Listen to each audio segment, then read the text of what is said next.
Lalaking pinaglamayan at nailibing na, biglang umuwi sa kanilang bahay sa Pangasinan.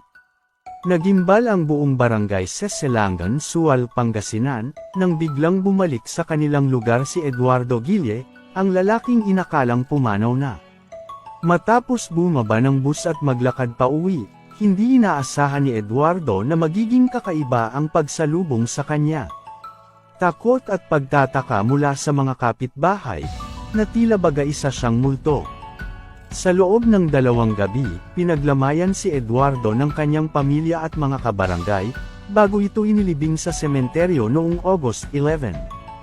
Ang kanilang paniniwala, pumanaw na si Eduardo matapos mawala ng ilang araw at matagpuan ang isang bangkay, na may kalahating katawan sa Burgos, Pangasinan noong August 8. Walang pag-aalinlangan, inuwi ng kanyang pamilya ang bangkay. Pinaniniwalaang ito nga si Eduardo Guille, dahil kapareho umano ng sinturon ni Eduardo ang suot-suot na sinturon ng kalahating bangkay. Agad nga nila itong inuwi upang mabigyan ng maayos na burol at libing. Labis ang hinagpis at pagdadalamati ng kanyang mga mahal sa buhay. Subalit, isang malaking sorpresa ang naganap nang biglang bumalik si Eduardo, buo at buhay, sa kanilang tahanan. Ayon kay Eduardo, umalis siya nang hindi nagpapaalam dahil sa tampuhan nila ng kanyang asawa.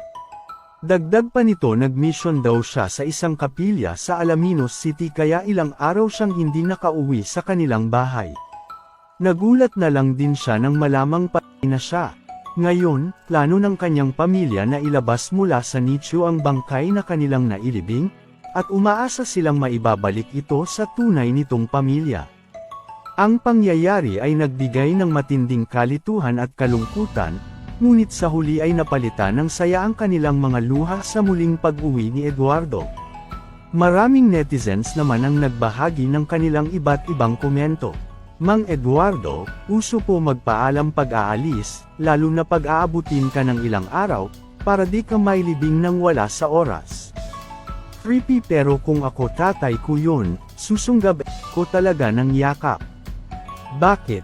Kasi di nagpaalam at di man lang mag-text or chat na di makakauwi ng ilang araw.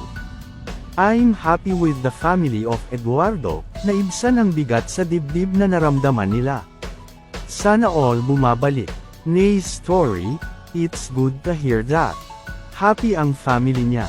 Thanks God, dahil buhay siya at nakabalik na. I will take this as a funny moment. Kasi naman, may report ba sa pulis? Or nag-assume na lang sila na ama nila yung bangkay?